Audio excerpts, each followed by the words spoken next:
नमस्कार दोस्तों, मेरा नाम है मनोज। दोस्तों स्वागत है आप सभी का मेरे चैनल पे। इसका नाम है मनोज वीडियो मिक्सिंग पॉट। तो दोस्तों ये जो पीसी है भगवान दास भाई का है, जो कि दिल्ली का ही रहने वाला है। और आप सभी भाइयों को पता है कि मेरा 14600 के जो पीसी का ऑफर निकाला था वो उन्हीं में से ये पीसी है। अब मैं आपको डिटेल्स में बता देता हूँ कि भाई को मैं क्या क्या देने जा रहा हूँ। तो 14600 के दोस्तों प्रोसेसर है, 14 कोर 20 थ्रेड 24 MB कैश, 5 साल की उसकी warranty, base clock 3.5, boost clock 5.1, warranty पूरे 5 साल। रैम कोरसेयर का DDR5 रैम है, 5200 मेगाहर्ट्ज का रैम है, वारंटी 10 साल। WD का SSD Gen 4 SSD है, वारंटी 5 साल। मदरबोर्ड दोस्तों B760 DS3H वाईफाई ब्लूटूथ साथ में आता है। विदाउट ग्राफिक कार्ड का आप इस पर 3 यूनिट चला सकते हो, 2 DP, 1 HDMI, और इसके ऑन बोर्ड पे आप 2 SSD लगा सकते हो Gen 4 और 4 SATA हार्ड डिस्क इस पे लगा सकते हो। और दोस्तों ये मदरबोर्ड मैं तब से यूज करते आ रहा हूँ जब मैं 13500 PC बना करके लोगों को देता था। तब से मैं इस मदरबोर्ड को यूज करते आया हूँ। आज तक इस मदरबोर्ड पे कोई प्रॉब्लम नहीं आया दोस्तों। तो आप समझ सकते हो मैं कितने सारे वीडियो 13500 के बना चुका हूँ, उसके बाद 14500 के बना चुका हूँ। और ये वाला जो मदरबोर्ड है दोस्तों, ये इसकी इंपोर्ट डेट आपको दिखाऊं, इधर ही कहीं होगा। ये इतना छोटा अक्षर में दोस्तों आपको समझ नहीं आएगा। इसका जो दोस्तों इंपोर्ट डेट है दिसंबर 2024 का है। इससे बहुत छोटा अक्षरों में, जो कि इजीली दिखाए नहीं देगा कैमरा में। अब बात करते हैं दोस्तों हमारा पावर सप्लाई का। तो P550 पावर सप्लाई है, 550 वाट का, और ये लो वोल्ट का पावर सप्लाई है। और दिल्ली के अंदर में वोल्टेज कभी कम ज़्यादा होते नहीं है, क्योंकि यहाँ के वोल्टेज स्टेबल होता है। दोस्तों सेम ही गीगावाट का पावर सप्लाई आता है। नॉर्मल वाली प्राइस जो है थोड़े से कम होते हैं, इसका प्राइस थोड़ा ज़्यादा होता है क्योंकि लो वोल्ट वाला आता है। तो हमेशा आपको लेना चाहिए लो वोल्ट वाला पावर सप्लाई। कुछ नहीं पता कब को क्या हो जाए, कब का नहीं हो। भाई से सारे कंपोनेंट को हम चेक करवाते हैं क्या ये सील पैक है या नहीं है। मैं वैसे आपको बता दूं सारे के सारे कंपोनेंट सील पैक होते हैं। दोस्तों मैं पिछले वीडियो में भी समझाया था, फिर से मैं एक चीज़ समझा दे रहा हूँ। ये 14500 प्रोसेसर है दोस्तों, और ये 14600 के है। इन दोनों में से आपको कौन सा लेना चाहिए? हमेशा आपको इस पे जाना चाहिए, क्योंकि 14600 के का जो है बूस्ट भी ज़्यादा है और बेस भी ज़्यादा है, और ये प्रोसेसर की वारंटी भी ज़्यादा है। हालांकि इस प्रोसेसर की भी वारंटी सेम है, इसमें भी वो सेम चीज़ मिलेगा, 14 कोर 20 थ्रेड 24 MB कैश, लेकिन इसका बेस और बूस्ट कम है। अगर आप 14500 प्रोसेसर लेते हो तो मैं कभी भी आपको नहीं बोलूँगा कि आप महंगा कूलर परचेस करके लगाओ। हाँ, अगर आप ये 14600 के लेते हो तो भैया बिना कूलर का ये प्रोसेसर चलेगा ही नहीं। तो भाई को बुलाते हैं, चेक करवाते हैं, उसके बाद करेंगे। और बहुत जल्दी दोस्तों मैं दूसरा डील भी लाऊंगा, मैं आज ही बता दे रहा हूँ। और मैंने एक वीडियो में पहले भी बता रखा हूँ, जो मैंने EDS 11 के वीडियो डाला था दोस्तों, उस वीडियो के अंदर मैंने बताया था कि जैसे अल्ट्रा कोर का जो है बेस प्रोसेसर लॉन्च हुआ और बेस मदरबोर्ड, यानी कि जो मिड रेंज का मदरबोर्ड और मिड रेंज का प्रोसेसर लॉन्च हुआ, मैं सबसे पहले उस पर आप लोगों के लिए कंप्यूटर लेके आऊँगा, वो भी ऑफर प्राइस में। तो फ्रेंड ये सारे कंपोनेंट है जिसे हम करने वाले अनबॉक्स। आपको देखना है, चेक करना है तो आप कर सकते हो। पहला हम अपना प्रोसेसर से स्टार्ट करेंगे, और कुछ लोगों का कंफ्यूजन भी मैं दूर करने वाला हूं।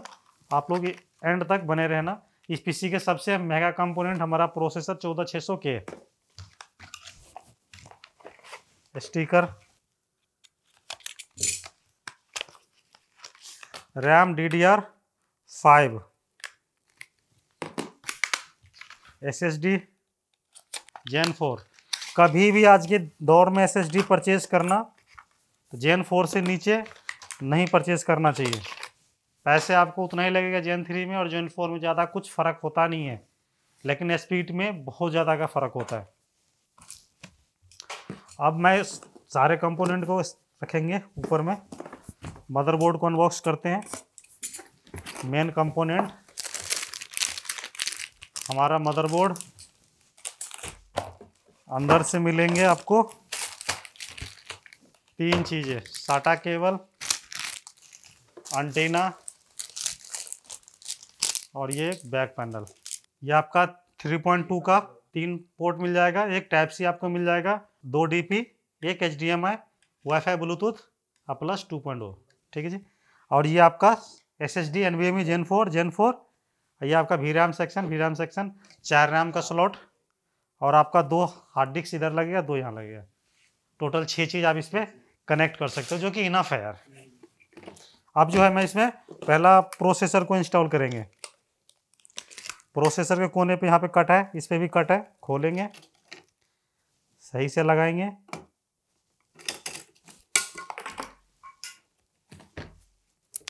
अब हम SSD लगाएंगे, क्योंकि सबसे ज़्यादा सेंसिटिव चीज़ SSD ही होते हैं। अब जो है हमारा कूलर बच गया, तो कूलर को हम करेंगे अनबॉक्स। ये रहा हमारा कूलर, ब्रैकेट थर्मल को बिखेरने के लिए, यानी कि फैलाने के लिए। तो हम पहले जो है, मैं हमेशा यही चाहता हूँ कि भैया जो मैं वीडियो बना रहा हूँ उनसे 10 लोग सीखे, ताकि जो है हर किसी की लाइफ में कुछ ना कुछ इम्प्रूवमेंट हो। तो इसलिए मैं आपको डिटेल से बता देता हूँ। जो भी मैंने हीट सिंक वाला ये लिया है कूलर, जो मेरे हाथ में देख सकते हो, इसको रेडिएटर भी बहुत सारे भाई बोलते हैं, एयर कूलर भी बोलते हैं। इसके अंदर में हीट सिंक का 12 पाइप है, 2 2 4 2 6 और 6 12 हीट सिंक के पाइप है, जो कि एंटी एक्सपोर्ट की तरफ से आने वाला सबसे बेहतरीन कूलर माना जाता है। अब इसके लिए जो चीज़ें आ रहा है इनको लगाने के लिए, ये हमारा ब्रैकेट है जो कि इसके पीछे लग जाएंगे।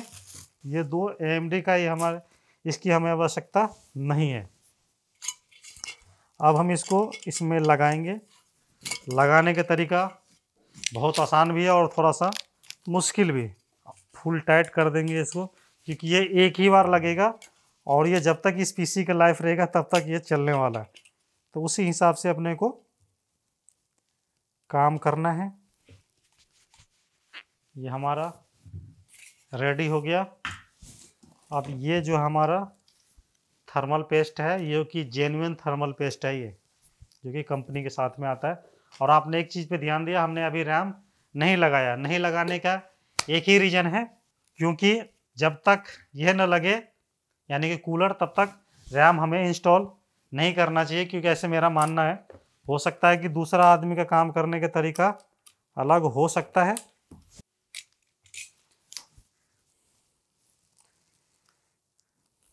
थर्मल लग गया, थर्मल पेस्ट। जब ये लगेगा ब्रैकेट हमारा यानी कि कूलर, ये ऑटोमेटिकली फैल जाएगा। ओरिजिनल और लोकल थर्मल पेस्ट में, जब लोकल थर्मल पेस्ट होता है, अब प्रोसेसर पे आप लगाओगे तो वो लग तो जाएंगे, लेकिन साथ में निकल भी जाएगा। और जो अच्छा वाला थर्मल पेस्ट होता है वो कभी भी छूटेगा नहीं, वो प्रोसेसर पे ही चिपक जाएगा। अब इसको लगाने के लिए हमें ऐसे कभी नहीं लगाने, हमेशा ऐसे डायरेक्शन में लगाना। एक एक 2 2 चूड़ी दोनों साइड का चढ़ाएंगे पहले,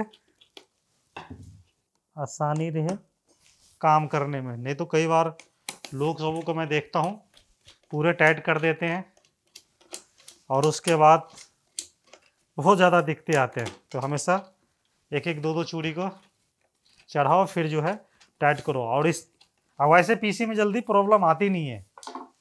PC अगर आपने सही से बना दिया ना, कभी भी जल्दी प्रॉब्लम नहीं आते। PC में उन्हीं लोगों को जल्दी प्रॉब्लम आता है जिनका असंबल, जैसे कि अभी आप देख रहे हो, अभी रखा हुआ है PC यहाँ पे, इतने महंगे मदरबोर्ड लगे हो इसके अंदर में, और उसमें प्रॉब्लम है। ये हमारा मदरबोर्ड रेडी हो गया है। कूलर लग गया, रैम लग गया, SSD लग गया, प्रोसेसर लग गया। अब ये हमारे कैबिनेट में लगने के लिए तैयार है। कैबिनेट मैं भाई को वही दे रहा हूँ जो मैं सभी लोगों को देता हूँ। इसमें भैया एक रुपये का भी एक्स्ट्रा खर्चा नहीं है। और हमेशा भी चूज करो भी तो वही कैबिनेट, मैं सभी को बोलता हूँ कि भाई कभी भी कैबिनेट चूज करो तो ऐसे कैबिनेट चूज करो जिसमें पैसे ना खर्चा करना पड़े। अब जो है पावर सप्लाई, वारंटी इसका भी 5 साल आपको मिलेगा। हमारे को ये मिलते हैं, और ये 4 बोल्ट।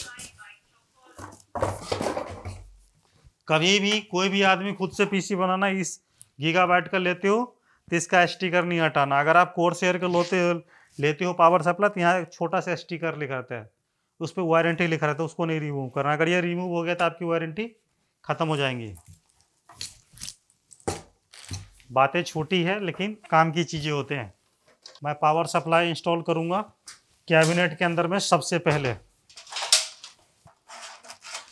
ये ट्रे है, हार्ड डिस्क लगाना, 2 पेंच यहाँ से टाइट करना, लगा देना, ऐसे ही लगते। बहुत आसान तरीका है। पहले आते थे ये सब चीज़ें। लॉक हो गया। दोनों को साइड को दबाइए। डेल के भी आते थे, सर्कल का भी। आप कहाँ आते हैं? अब नहीं आते भैया, पहले आते थे। 14-15 में जो थे ना, ये आप लेकर जाओ। ये ग्राफिक कार्ड जब लगाओगे या हटाओगे तो ये पत्ती काम आएंगे। पावर सप्लाई का केबल आपका, ये पत्ती, और वो AMD का ब्रैकेट।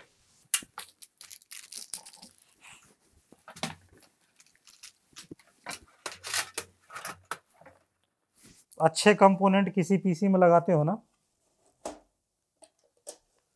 तो भरोसा रहता है। जैसे कि कोई फोटोग्राफर है और उनके पास में अच्छा गियर रहते हैं तो उसके कॉन्फिडेंट रहता है कि यार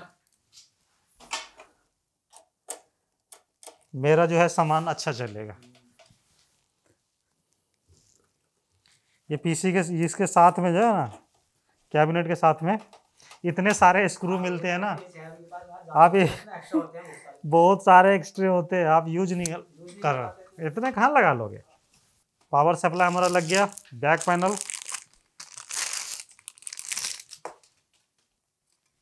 USB को थोड़ा सा करेंगे, नहीं तो लगाने के टाइम पे USB टच होगा।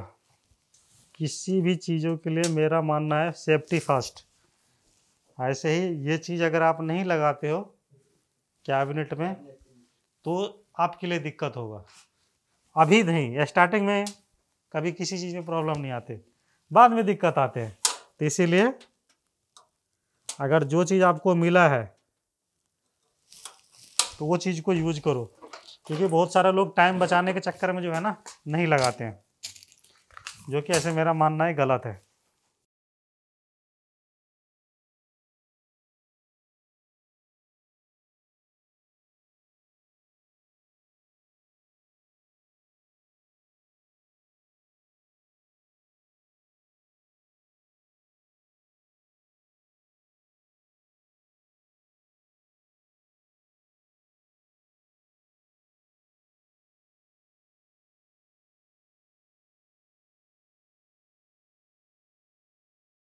तो फ्रेंड अभी मैं इसको लगा के फिर मैं वीडियो को कंटिन्यू करता हूँ, क्योंकि इसमें लगने वाला है टाइम। तो फ्रेंड हमारा पीसी बनके हो गया है रेडी। अगर आपने सही से मशीन बनाए हुए रहोगे तो एक ही बार में ये मशीन ऑन हो जाएगा। अभी हमारा मशीन ऑन हो गया है। 3 RGB फैन फ्रंट पे, 2 टॉप में, एक बैक में और एक CPU के ऊपर, CPU के फैन। टोटल इस कंप्यूटर के अंदर में 7 फैन हो गया। 3 आगे, 2 ऊपर, 2, 7 फैन हो गया। ये पीसी कभी भी हिट नहीं हो सकता, क्योंकि कूलर हमने काफ़ी बड़ा लगा दिया। अब मैं एक चीज़ आप लोगों को बता रहा हूँ, जैसे कि मेरा 14500 प्रोसेसर है। अगर आप ये प्रोसेसर के साथ में ये पीसी बनवाओगे तब वो कूलर लगाने की कोई आवश्यकता नहीं होगा, क्योंकि इसके अंदर में जो कूलर आता है वो इस प्रोसेसर के लिए सफिशिएंट होता है। और जैसे ही आप 14600 के प्रोसेसर लेते हो तो के सीरीज के प्रोसेसर में आपको फैन नहीं मिलता है। तो ये डिफरेंट होते हैं। बाकी हर आदमी का सोचना अलग अलग होता है। ये प्रोसेसर के अंदर में भी आपको 14 कोर 20 थ्रेड का प्रोसेसर है। ये 24 MB कैश है। सेम 14600 के साथ में भी है 14 कोर 20 थ्रेड 24 MB कैश। इन दोनों प्रोसेसर में सिर्फ 2 फर्क है। दोनों फर्क क्या है वो मैं बता देता हूँ। ये जो मेरा 14500 प्रोसेसर है, इसके ये लॉक प्रोसेसर है, पहला फर्क यही हो जाता है। ये अनलॉक प्रोसेसर है। इसका बेस क्लॉक जो होता है वो 2.5 से स्टार्ट होता है, 5.0 यानी कि 5 गीगाहर्ट्ज को ये टच करता है। और इसका ठीक इसका उल्टा है, 3 पॉइंट्स इसका बेस क्लॉक हो गया और बूस्ट क्लॉक 5.1 गीगाहर्ट्ज हो गया। तो हमें कौन सा लेना चाहिए? हमारे को लेना चाहिए, अगर ये सेम प्राइस में अगर ये मशीन आपको मिले तो 100% 14600 के पे ही जाना। ये उन सभी भाइयों के लिए बता रहा हूँ जो भाई पीसी बनवाना चाहते हो या फिर बनाने वाले हो। ये प्रोसेसर भाई वाकई में बहुत ही बेहतरीन प्रोसेसर है। मैंने काफ़ी सारे भाइयों को, बहुतों को मैंने बोला भी है लेने के लिए, बहुत सारे को मैं पीसी भी बना दिया हूँ। अभी भी यहाँ पे एक पीसी बना के रखा हुआ है जो कि बिहार वाले भाई का है। 2 पीसी बाहर रखे हुए बना करके। अच्छा कंपोनेंट परचेज करो ताकि जो है आपको भविष्य में कभी प्रॉब्लम ना आए। ये भाई साहब जिनका है ये तो दिल्ली से ही है, मैं भी दिल्ली से ही हूँ। तो दोस्तों इसमें कंप्लीट मैनुअल बायो सेट करेंगे और विंडोज़ वगैरह फॉर्मेट करेंगे भाई, बाकी जो जो सॉफ्टवेयर वो लोग सारे इंस्टॉलेशन करेंगे और उसके बाद जो है भाई को यहाँ से भेजेंगे। कभी भी आप लोग SSD परचेज करना या फिर करना चाहते हो तो Gen 3 SSD कोई भी भाई नहीं लेना। मेरे पास में एक और पीसी आया हुआ है जो कि आगरा से है, उसमें भी ये सेम फंडा है। अब पता नहीं, मेरे को ये समझ नहीं आता जब लोग कोई आदमी किसी के पास में पीसी बनवाने जाते हैं तो Gen 3 SSD क्यों चिपका देते हैं। आज के दौर में Gen 3 SSD कौन लगाता है। पहले वीडियो कैमकॉर्डर से शूट होते थे, अब लोगों के पास में DSLR आ गया, अच्छे DSLR हो गया, मिररलेस आ गया, तो उनकी फुटेज का साइज बहुत ज़्यादा बड़ा होता है। अगर वो सब चीज़ पे जो है आप Gen 3 लगाओगे तो भैया आपको क्या ही स्पीड मिलेगा। जिस भी भाई को 12 generation, 13 generation, 14 generation Intel core ultra PC बनवाना हो भाई मेरे को कॉन्टैक्ट कर सकते हो और मेरे से बेस्ट प्राइस में बेस्ट कंप्यूटर बनवा सकते हो।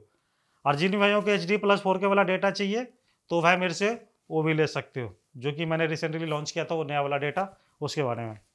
तो चलो भाई को हम फ्री करते हैं ये सब करने के बाद में।